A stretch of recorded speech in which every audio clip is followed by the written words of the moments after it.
कभी कभी ज़िंदगी इतनी तेज़ चलने लगती है कि हम खुद पीछे छूट जाते हैं। लेकिन कुछ लोग रुकते हैं, सांस लेते हैं और समझते हैं कि हीलिंग सिर्फ दूसरों के लिए नहीं, खुद के लिए भी ज़रूरी है। आज हम बात करेंगे अभिषेक यादव की, एक बीएमएस स्टूडेंट जो सिर्फ आयुर्वेद ही नहीं पढ़ रहे हैं, खुद की ज़िंदगी को भी समझने का प्रयास कर रहे हैं। कभी किताबों के पन्ने में खोए हुए, कभी पेशेंट की कहानियों में खुद को खोए हुए।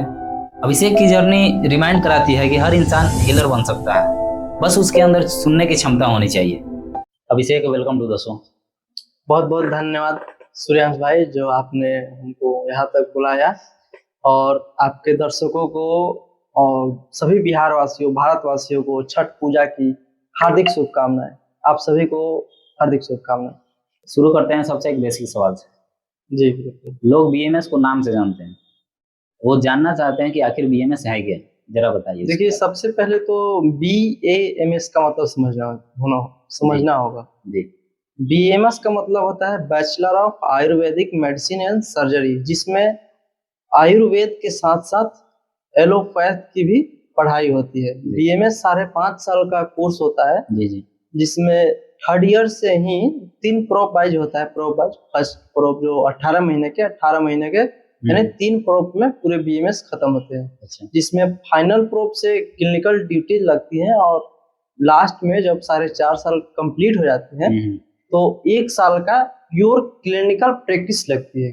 उसमें 6 मंथ का एलोपैथ प्रैक्टिस होता है और 6 मंथ का प्योर आयुर्वेदिक प्रैक्टिस होता है। इस तरह हमारा BAMS 5.5 साल का कंप्लीट होता है।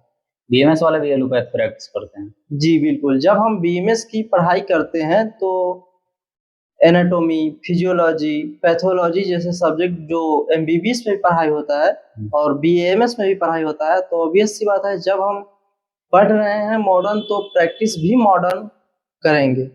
कुछ हद तक कुछ लिस्ट भी आती हैं सरकार की तरफ से, गवर्नमेंट ऑफ इंडिया की तरफ से, और NCISM जो रिकॉग्नाइज करता है आयुष कोर्स को, वो एक लिस्ट देता है। उसके अनुसार मॉडर्न की दवाइयां भी हम प्रयोग कर सकते हैं, सर्जरी भी कर सकते हैं। आपने MBBS की बात की, टफ कौन सा है, BAMS या MBBS? देखिए, बात करें टफनेस की तो टफनेस मेरे हिसाब से सभी अपनी अपनी जगह पर टफ ही है। और स्पेसिफिक मैं बात करूं BAMS की तो BAMS टफ हो जाता है एक मॉडर्न मीडियम से जो पढ़ा हुआ, मैंने लेमन की लैंग्वेज कहें तो इंग्लिश मीडियम से जो भी बच्चा पढ़ा हुआ है उसके लिए थोड़ा टफ हो जाता है, क्योंकि उसने शुरू से ही बचपन से इंग्लिश में पढ़ाई की है। और जब आप BAMS करने आते हैं तो जो हमारे BAMS में बेसिक आधार होते हैं वो संहिताएं होती है, और जो संहिताएं हैं वो हिंदी में नहीं संस्कृत में लिखी गई है। और संस्कृत का हिंदी अनुवाद किया गया है, तो संस्कृत और हिंदी पढ़ना थोड़ा सा टफ हो जाता है। लेकिन हाँ, उतना भी टफ नहीं है जिसे किया जा सकता है। बिल्कुल, उससे टाइम लेकर उसमें लगिएगा तो सब हो ही जाएगा। जी बिल्कुल, लगना पड़ेगा पूरा। जी बिल्कुल। क्या BAMS स्टूडेंट MBBS को मिस करते हैं? ये बात करें मिस करने की तो ये सवाल ही ऐसा है, लेकिन एक कहावत है, जिसे प्यार करो उससे शादी करो। अच्छा। और प्यार ना हो तो जिससे शादी हुआ उससे प्यार करो। जी। तो जीवन थोड़ा आसान हो जाता है। जब एक स्टूडेंट डॉक्टर बनने की सोचता है तो वो MBBS डॉक्टर ही बनने की सोचता है, और वो इसीलिए नीट की तैयारी भी करता है ताकि मुझे MBBS मिल जाए। लेकिन सीटें इतनी कम है, और आपको पता होगा कि हर साल 20 से 25 लाख बच्चे फॉर्म फिल करते हैं MBBS कॉलेज पाने के लिए। BAMS स्टूडेंट के लिए अटेंडेंस ज़्यादा जरूरी होता है या असाइनमेंट? देखिए, BAMS स्टूडेंट के लिए दोनों ही जरूरी है। अटेंडेंस भी जरूरी है और असाइनमेंट भी। जब आप क्लास नहीं करेंगे तो असाइनमेंट नहीं हो पाएगा, और असाइनमेंट नहीं करेंगे तो आपका एग्जाम क्लियर नहीं हो पाएगा। इसलिए अटेंडेंस और असाइनमेंट दोनों ही जरूरी होती है। अभिषेक भाई, आयुर्वेद में नारियल तेल ही सब चीज का इलाज होता है क्या? नहीं, ये ऐसा बात बिल्कुल नहीं है।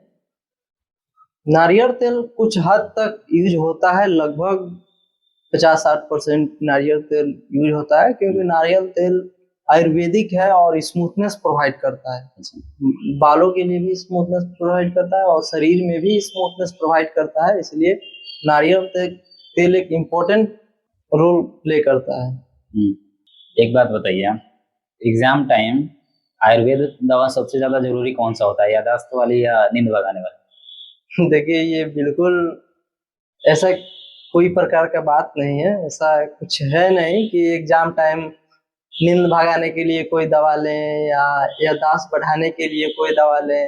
हाँ, ऐसा बिल्कुल एक स्टूडेंट तो नहीं ही करता होगा। और अगर आपको जरूरत है तो मैं आपके लिए एक औषधि जरूर सजेस्ट कर सकता हूँ। मुझे नहीं, आप बीएमएस स्टूडेंट जो है उनको बता सकते हैं बिल्कुल, क्योंकि उन लोगों को पढ़ाई का ज्यादा प्रेशर होता है, उस चीज के लेकर के आप थोड़ा बताएं। पढ़ाई के प्रेशर होता है तो वो लोग उतना तो पढ़ाई करते हैं, लेकिन मुझे नहीं लगता है किसी बीएमएस स्टूडेंट को किसी भी तरह के याददाश्त बढ़ाने और नींद भगाने वाली औषधि का प्रयोग करना पड़ता होगा।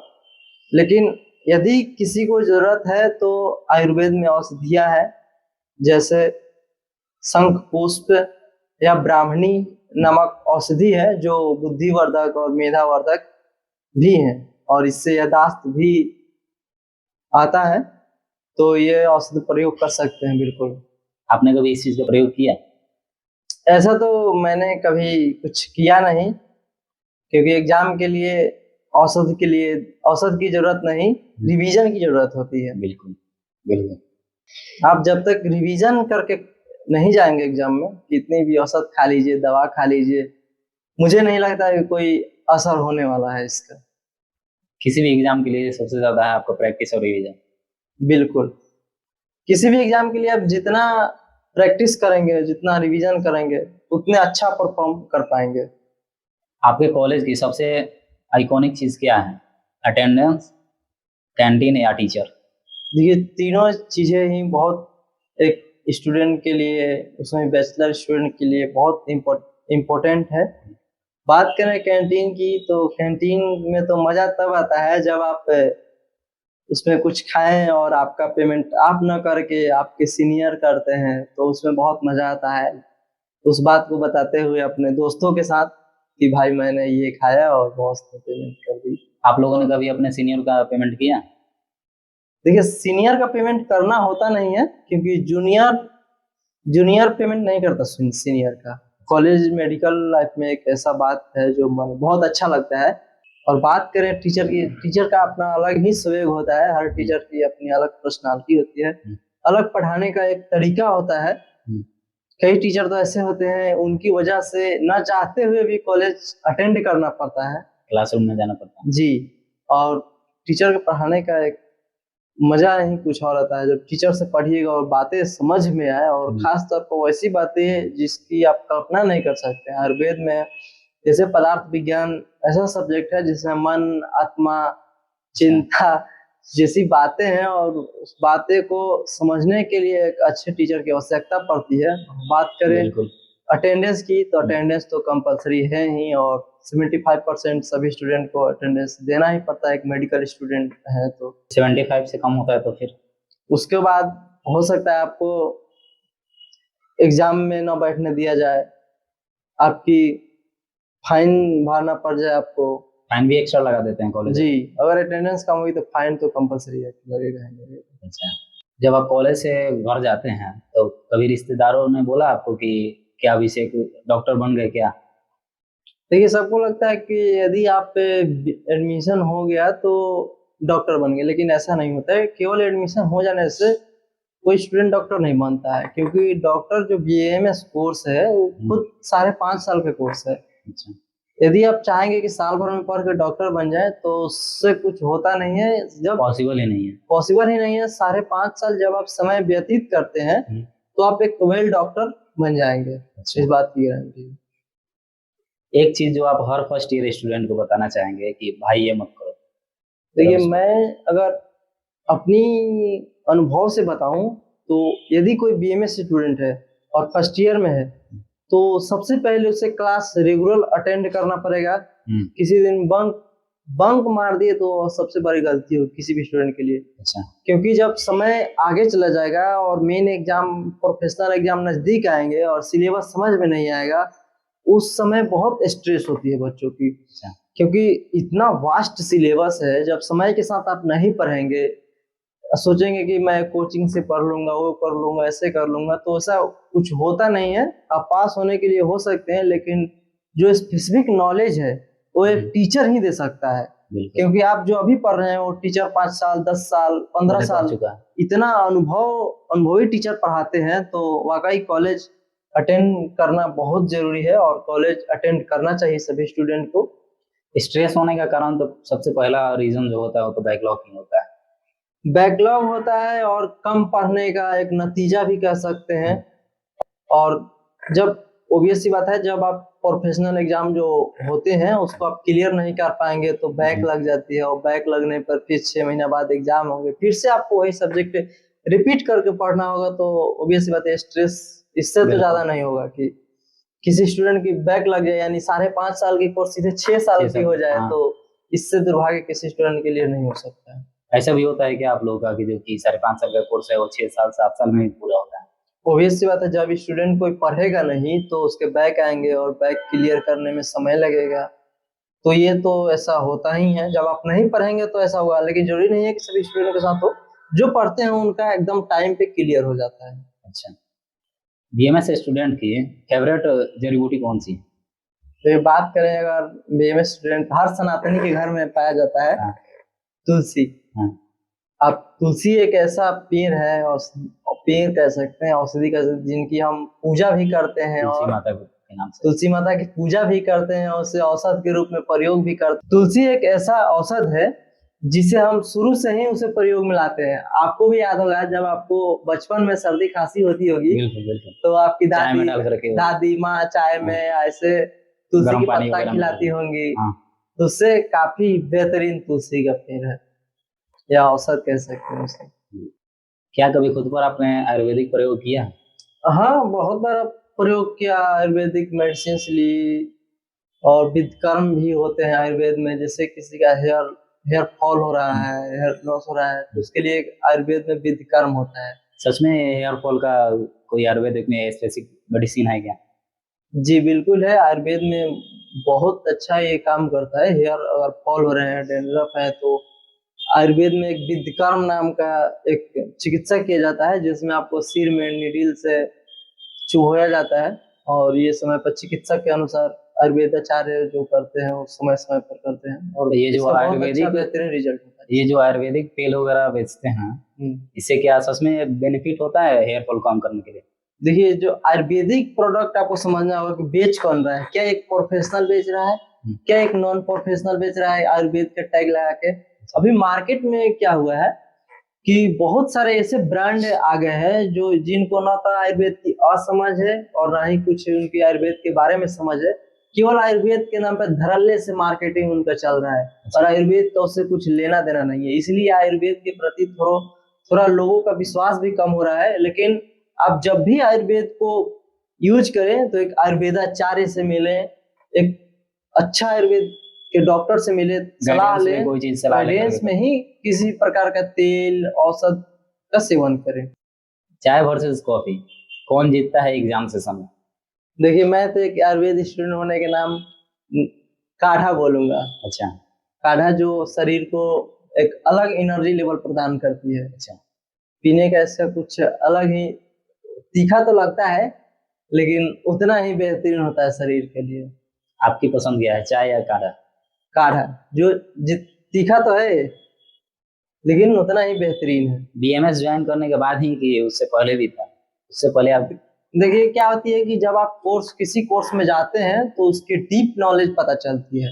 जब डीप नॉलेज पता चलेगा तभी तो आप उसको प्रयोग कर पाएंगे। बीएमएस ज्वाइन न करने से पहले भी बहुत ऐसे लोग हैं जो काढ़ा का प्रयोग शुरू से करते आ रहे हैं, क्योंकि आयुर्वेद हमारा बहुत पुराना है। पुराना होते हुए भी आज की समय में वो वैलिडेट है। और मजे की बात तो ये है कि आयुर्वेद हमारा वर्षों पुराना है। हमारे आचार्यों ने लिख के गए हैं, वो आज भी प्रमाणित होते हैं। और आज देखिए मॉडर्न में क्या है कि आज कोई मेडिसिन आई, 5 साल बाद पता चला कि इस मेडिसिन का बहुत बड़ा साइड इफेक्ट है। अभी फिलहाल में एक चल रहा है कंट्रोवर्सी सिरप का, बच्चों को सिरप प्रयोग ना कराया जाए। तमाम तरह के उसमें साइड इफेक्ट्स आ रहे हैं, और कई सरकारों ने तो उसको बैन भी किया कि बच्चों को सिर्फ इस कंपनी का ना दिया जाए, वो ना दिया जाए, लेकिन आयुर्वेद ने इस तरह का अभी तक देखा नहीं गया है। अच्छा। एक मिथ जो आयुर्वेदा के बारे में लोग गलत समझते हैं, जिसे आप तोड़ना चाहते हैं। देखिए, बहुत लोग आयुर्वेद का नाम सुनते ही कहते हैं कि आयुर्वेदा स्लो काम करता है, हाँ। लेकिन ये बिल्कुल सच नहीं है। ये तो ग्राउंड रियलिटी बिल्कुल सही आपने बोला। सही नहीं है, एकदम सही नहीं है, क्योंकि आयुर्वेद जितना फास्ट काम करता है उतना फास्ट तो कभी कभी मॉडर्न भी काम नहीं करता है। आयुर्वेद में आपने सुना होगा अग्निकर्म, पंचकर्म, विद्धकर्म, हाँ, हाँ, ये सब चीजें इतनी फास्ट काम करती है। विद इन अ मिनट अगर आप अग्निकर्म कराते हैं, कहीं पेन है, विद इन अ मिनट आपका पेन शांत कर सकता है, और शांत करता भी है। तो ये बात बिल्कुल सत्य नहीं है। अगर आप किसी चीज को समय, बहुत समय, कोई व्याधि ही मान लिया जाए 2 वर्षों से हुआ है, 5 वर्षों से हुआ है, और तमाम तरह के मॉडर्न दवाइयां खाकर एक आयुर्वेदाचार्य के पास जाते हैं और कहते हैं कि मुझे 10 दिन में ठीक कर दीजिए, तो आप बताइए कहाँ से ये संभव हो पाएगा? क्योंकि आयुर्वेद का कार्य करने का एक अपना अलग तरीका है। वो आयुर्वेद रूट लेवल पर काम करता है। अच्छा। बिल्कुल, इसलिए थोड़ा समय लगता है, लेकिन एकदम जड़ से खत्म करता है। आयुर्वेद हो या एलोपैथिक हो, सबके लिए एक कोर्स फिक्स होता है कि आपको इस टाइम से इस टाइम तक मेडिसिन लेना ही पड़ेगा। जी बिल्कुल। अगर आप कोर्स ही कंप्लीट नहीं कर पाएंगे, जैसे एग्जांपल में अगर 5.5 साल का बीएमएस कोर्स है या एमबीबीएस कोर्स है, उसे आप 5.5 साल तक नहीं पढ़ेंगे, उसके एग्जाम्स क्लियर नहीं करेंगे, तो आप कहाँ से डॉक्टर बन पाएंगे? ठीक उसी तरह से किसी भी मेडिसिन का अपना एक टाइम होता है, टाइम पीरियड के दौरान उस दवा को लेनी होती है, तब तो व्याधि ठीक हो पाएंगी। और आयुर्वेद एक ऐसी पैथी है जिसमें मन, शरीर और आत्मा लेवल पर काम होता है। अच्छा। शरीर को शांत करने के लिए आयुर्वेदा यूज होता है। जी। अगर कोई बोले बीएमएस इजी है, तो आप क्या बोलेंगे? देखिए, बीएमएस इजी तो तब होता है जब जिन्होंने बीएमएस खुद लिखा है, बीएमएस की संहिताओं को लिखा है और खुद एग्जाम में बैठते। अच्छा। जैसे हमारे आचार्य चरक। लेकिन ऐसा नहीं है, बीएमएस भी अपने जगह पे बहुत टफ है, लेकिन उतना भी टफ नहीं कर सकते, क्योंकि बहुत सारे लोग बीएमएस करके पास कर चुके और एक सफल डॉक्टर हैं, सफल प्रोफेसर हैं, सफल रिसर्चर हैं। तो बीएमएस को टफ किसी भी चीज कैसे हो जाता है? जब उसको समय नहीं देते हैं। किसी भी चीज को जब टफ लगे, कोई भी चीज, तो आप उसको समय दीजिए। जितना समय देंगे उतना ही आपके लिए अनुकूल होगा, और जब अनुकूल होंगे तो ये सी बात है कि आपको वो सब्जेक्ट इजी लगने लगेंगे। बीएमएस स्टूडेंट वाले हैं, अपना हॉस्पिटल कैसे रन करते हैं? हम बीएमएस स्टूडेंट बिल्कुल अपना हॉस्पिटल रन कर सकते हैं। उसके लिए सरकार से मान्यता लेनी पड़ती है। उसके लिए आपको डिस्ट्रिक्ट लेवल पे और राज्य लेवल पर मान्यता लेनी होती है। उसके लिए सर्टिफिकेट भी जनरेट होता है। फिर हॉस्पिटल रन कर सकते हैं, उस पर आप सर्जरी भी परफॉर्म कर सकते हैं। एलोपैथ और आयुर्वेदिक दोनों कर सकते हैं कि? हाँ बिल्कुल, आप एलोपैथ और आयुर्वेद दोनों कर सकते हैं। एक हद तक एलोपैथ का उपयोग करता है आयुर्वेद स्टूडेंट, क्योंकि जब एक हद तक ही आयुर्वेद स्टूडेंट को मॉडर्न पढ़ाई जाती है, तो बिल्कुल सी बात है कि वो मॉडर्न जब पढ़ रहा है तो मॉडर्न मेडिसिन भी प्रयोग करेगा। हाँ बिल्कुल। अगर आप बीएमएस ना करते तो क्या करते? इसका तो कोई नहीं जानता है। अगर हम बीएमएस करने से पहले भी नहीं जानते थे कि मुझे बीएमएस करना है, और बीएमएस ना करते तो शायद कुछ और करते। शायद मैं, मेरी एक पर्सनल एक और ख्वाहिश थी कि मैं रिपोर्टिंग शायद भी कर सकता था, मास कम्युनिकेशन कर सकता था। अच्छा जी। तो आप उस चीज को क्यों नहीं की?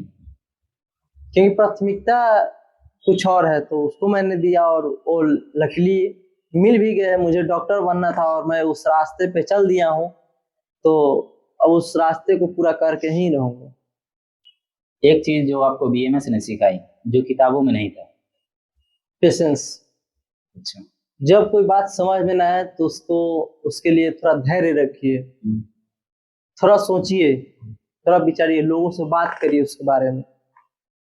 बिल्कुल। वो एक स्टूडेंट होने के नाते मुझे बहुत अच्छा लगता है कि किसी बात को समझ में ना आए तो उसके लिए उतावले नहीं होना है कि ये मुझे नहीं आ रहा है। थोड़ा उसको समय दीजिए, थोड़ा उसके बारे में सोचिए, उस विषय के जानकार से मिलिए, उसके बारे में बात कीजिए। बिल्कुल, खुद वो चीजें समझ में आती है। आप अपनी पर्सनल लाइफ के बारे में कुछ चीजें बताना चाहेंगे? जैसे जैसे आप डेली लाइफ बताइए कुछ। देखिए बीएमएस जब स्टूडेंट हम लोग बीएमएस में एडमिशन लेते हैं तो सबसे पहले हम लोग का 10 से 4 कॉलेज चलता है, क्लासेस डेली चलती हैं और उसमें 10 से 4 के बीच में 1 से डेढ़ के बीच लंच होती है और सुबह में वही नाश्ता उस्ता करके कॉलेज आना होता है, फिर शाम को 4 बजे कॉलेज से आना होता है। उसके बाद पढ़ाई करनी होती है, फिर खाना वाना खा के आदमी सो ही जाता है। वही घिस पिटी पुराने छोटे बच्चों वाले जिंदगी। हाँ बिल्कुल कह सकते हैं आप। जिस तरह जो हम लोग भी उस टाइम थे जब 9th वगैरह में पढ़ते थे, तो सुबह मॉर्निंग से जाइए क्लास में 4 या 5 बजे आप आइए, फिर आकर के कोचिंग वगैरह जो करना उसका कहने के लिए तो हम एक मेडिकल कॉलेज में पढ़ रहे हैं। हाँ। लेकिन वही पुरानी सी जिंदगी है। तो वही जो 9th 10th में हम लोग करते थे कि 9 बजे कॉलेज आते थे। हाँ। और 4 बजे शाम को रिटर्न होते थे, फिर कोचिंग करते थे और मॉर्निंग में भी हम लोग कोचिंग करके जाते थे।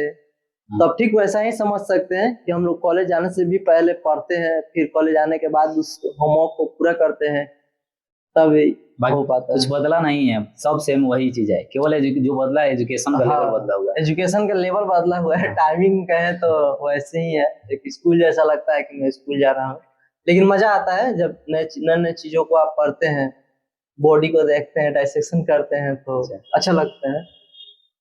कोई ऐसा श्लोक बताइए जो आपको ज्यादा अच्छा लगता है। देखिए मैं एक बीएमएस स्टूडेंट होने के नाते कोई श्लोक के बारे में बात करूं तो एक श्लोक बहुत अच्छा निकल के आता है, स्वास्थ्य रक्षणम अतुरस्य विकार प्रश्नम च, अर्थात स्वस्थ व्यक्ति को स्वस्थ रखा जाए और अतुरस्य यानी बीमार व्यक्ति को ठीक कर दिया जाए, यही आयुर्वेद का उद्देश्य होता है। क्योंकि स्वस्थ व्यक्ति को स्वस्थ रहने के लिए हमारे आयुर्वेद में वर्णित है दिनचर्या, ऋतुचर्या जैसे कॉन्सेप्ट हैं जिसको अपनाकर स्वस्थ व्यक्ति स्वस्थ रह सकता है। और जो व्यक्ति बीमार पड़ गया उसमें बहुत सारे आयुर्वेद में औषधि हैं जिसके प्रयोग से, एक आयुर्वेदाचार्य के निर्देश में प्रयोग करने से बीमार व्यक्ति अवश्य सही हो जाता है। आपके हिसाब से आयुर्वेदा का फ्यूचर कैसा है? देखिए आयुर्वेदा का फ्यूचर की बात करें तो आने वाले 5 से 10 सालों में एकदम स्वर्णिम काल होंगे आयुर्वेद का। आयुर्वेद को अब बारी है विश्व स्तर पे अपनी क्षमता को बताने की।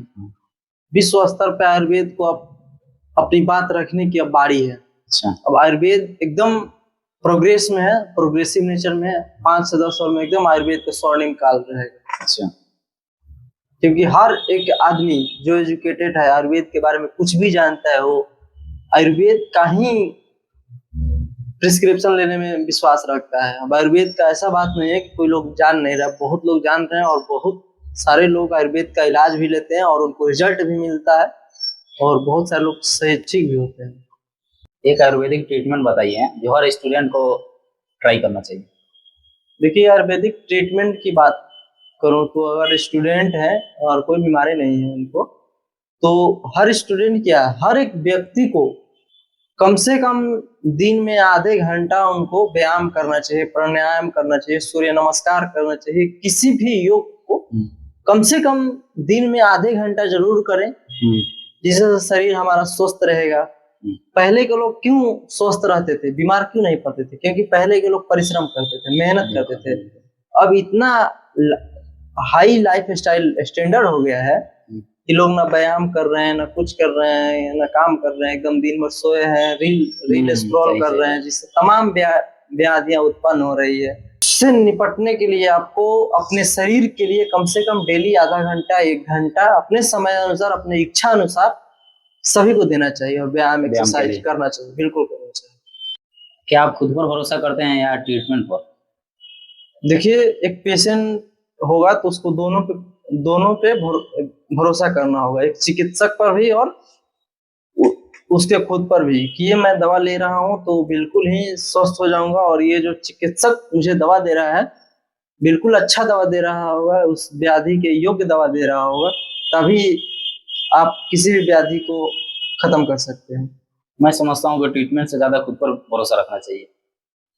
देखिए ऐसा तो कहना उचित मुझे नहीं लग रहा है, क्योंकि आप ट्रीटमेंट नहीं लेंगे, एक चिकित्सक की दी हुई सलाह विश्वास होगा तभी तो चिकित्सक जो आपको दवा या मेडिसिन जो देगा तब विश्वास कर पाएंगे उसको। आप बिना विश्वास के क्या ही कर सकते पहले तो खुद पे विश्वास जी, जरूरी है ना, बिल्कुल। तब तो ट्रीटमेंट पे विश्वास हो पाएगी। जी। आप अपने पेरेंट्स को कैसे एक्सप्लेन करते हैं कि बीएमएस डॉक्टर भी डॉक्टर होते हैं? बिल्कुल। जब आप किसी भी नए नए चीज को अपने पेरेंट्स को बताते हैं, थोड़ा मुश्किल हो जाता है वो भी पेरेंट्स को बताने में कि बीएमएस क्या है, क्योंकि उतनी जानकारी होती नहीं है। हाँ। तो थोड़ा टफ है, लेकिन थोड़ा समझाने पर समझ जाते हैं कि बीएमएस भी एक डॉक्टर होते हैं, वो भी वेल क्वालिफाइड डॉक्टर होते हैं, वो भी पेशेंट को ठीक कर सकते हैं, वो भी प्रिस्क्रिप्शन लिखते हैं हाँ हाँ। और बहुत सारे पेशेंट को ठीक करते हैं, उससे सेटिस्फेक्शन मिलता है। तो इसका कोई इशू होता नहीं, सही है। आप अपने कॉलेज लाइफ के बारे में थोड़ा बताएं। जैसे में जैसे कि ना कि बीएमएस स्टूडेंट के कॉलेज में क्या लाइफ होते हैं, कैसे क्या होते हैं, कितना स्ट्रगल करना पड़ता है, इसके बारे में थोड़ा बताएं। देखिए, बात करें बीएमएस स्टूडेंट को और स्ट्रगल, तो मुझे लगता है कि हर एक मेडिकल स्टूडेंट को ड्यूरिंग अ कोर्स स्ट्रगल तो करना ही होगा। बिना स्ट्रगल के आप कुछ भी हासिल नहीं कर पाएंगे। समय पे अपने एग्जाम क्लियर करने होते हैं, एग्जाम्स देने होते हैं, और डेली 10 से 4 क्लासेस कीजिए, तो उतनी बड़ी कोई स्ट्रगल तो करनी पड़ती है, लेकिन कोई समस्या नहीं होती है। आप रेगुलर अगर क्लास करते हैं और अच्छे से पढ़ाई करते हैं तो बिल्कुल ही आप एक सफल डॉक्टर बनेंगे। कुछ ऐसी चीजें बताई हैं जो कि स्टूडेंट ना अपने पेरेंट्स से शेयर कर सकता है और ना ही टीचर से भी शेयर कर पाता है। देखिए, अगर मेडिकल लाइफ की बात करें तो मेडिकल लाइफ हो या फिर कुछ भी हो, कॉलेज लाइफ, जिस फील्ड में भी कॉलेज लाइफ हो, उसमें आप कुछ ऐसी बातें बताइए जो कि जो स्टूडेंट होते हैं ना अपने पेरेंट्स को बोल पाते हैं और ना ही टीचर को भी बता पाते हैं। देखिए, अगर मैं एक बीएमएस स्टूडेंट हूँ तो मैं उसी का ही बता पाऊंगा। और मैं बात करूँ कि ऐसी चीजें जो नहीं बता पाते हैं, कॉलेज में क्या होता है कि जब स्टूडेंट न्यू न्यू एडमिशन होकर कॉलेज में जाते हैं तो एक शब्द वहाँ यूज होता है कॉलेज में, इंट्रो सेशन। अच्छा। और वो इंट्रो लेते हैं हमारे सीनियर्स। अच्छा। जस्ट हमारे सीनियर जो हमारे हमसे एक क्लास अपर है, 1 साल पहले एडमिशन हुआ है, वो इंट्रो के नाम पे अपना पूरा परिचय लेते हैं एक स्टूडेंट का। वो भी मुझे लगता है कि सही है कुछ हद तक, क्योंकि एक दूसरे को जानेंगे नहीं तो कैसे एक दूसरे का रिस्पेक्ट करना वो लोग सिखाते हैं। इसी में किसी स्टूडेंट को टफ लगता है ये सब करना, कई स्टूडेंट शिकायत भी कर देते हैं। मुझे लगता है कि ये बहुत अच्छा सेशन होता है इंटरेक्शंस का, और इसे रैगिंग नाम आप भी सुने, हाँ, रैगिंग ragging बोला जाता है। और मैं ऐसा नहीं कर रहा हूँ कि सकर सही ही होता है, कुछ तो मेडिकल कॉलेज में ऐसे होते हैं, कहीं अगर गवर्नमेंट मेडिकल कॉलेज की बात करें तो वहाँ रैगिंग कुछ ऐसी खतरनाक होती है कि अभी कुछ सालों में कई खबरें ऐसी हुई जिससे रैगिंग की वजह से किसी किसी स्टूडेंट का देहांत भी हो गया है। अच्छा, शॉर्ट फॉर्म ऑफ क्वेश्चन चलेगा, ठीक है? चाय या कॉफी? आयुर्वेदिक काढ़ा। सबसे कठिन सब्जेक्ट? संहिता। Favourite herb? तुलसी। छोटे पत्ते बड़े बड़े काम निपटा देते हैं। अच्छा। Favourite Ayurvedic principle? दोष को संतुलन करना। भविष्य में लोग अभिषेक यादव को कैसे याद रखें? आयुर्वेद के कठिन से कठिन शब्दों को सरल रूप में लोगों तक पहुंचा रहा हूँ। बिल्कुल। आयुर्वेद के कठिन से कठिन बातों को सरल रूप में करके लोगों तक पहुंचाना। तो अभिषेक भाई, बहुत बहुत धन्यवाद आपका कि आप अपने जर्नी हमारे साथ शेयर किए और बीएमएस जो आयुर्वेदिक फील्ड से है उसके बारे में कुछ जानकारी बताएं हमको, इसके लिए बहुत बहुत धन्यवाद। आपका भी बहुत बहुत धन्यवाद जो आपने हमको यहाँ तक बुलाया और आपने बोलने का मौका दिया मुझे, इसके लिए आपको बहुत बहुत धन्यवाद। आपको भी नमस्ते, मैं अभिषेक यादव छपरा से। क्या आप भी छपरा से हैं और अपनी कहानी अपनी जुबानी सुनाना चाहते हैं तो आइए छपरा में और मिलिए हमारे सूर्यांश भाई से। आपको एक अपॉर्चुनिटी देंगे आपको अपनी स्टोरी रखने की। तो सूर्यांश, आपसे मिलने के लिए कैसे लोगों को अप्रोच करना होगा आपको? मुझे मिलने के लिए मैं आपके जो वीडियो आएगा उसके नीचे अपना नंबर डाल दूंगा, जिससे लोग ईमेल भी डाल दूंगा, जिससे लोग उस पर कॉन्टेक्ट करके मुझसे मिल सकते हैं और अपनी स्टोरी जो भी है अपनी शेयर कर सकते हैं। और एड्रेस का बात करें तो एड्रेस मेरा है सलेमपुर छपरा, STS कंप्यूटर के पास, आप आके मुझे मिल सकते हैं। तो बिल्कुल इनका वीडियो के डिस्क्रिप्शन में इनका नंबर भी मिल जाएगा और ईमेल आईडी भी मिल जाएगा। इनको मेल कर सकते हैं, कॉल कर सकते हैं और आप अपनी कहानी अपनी जुबानी बताइए। अगर इंटरेस्टेड हैं तो जरूर आइए एक बार और मिलिए इनसे। बहुत बहुत आपका धन्यवाद वीडियो देखने के लिए।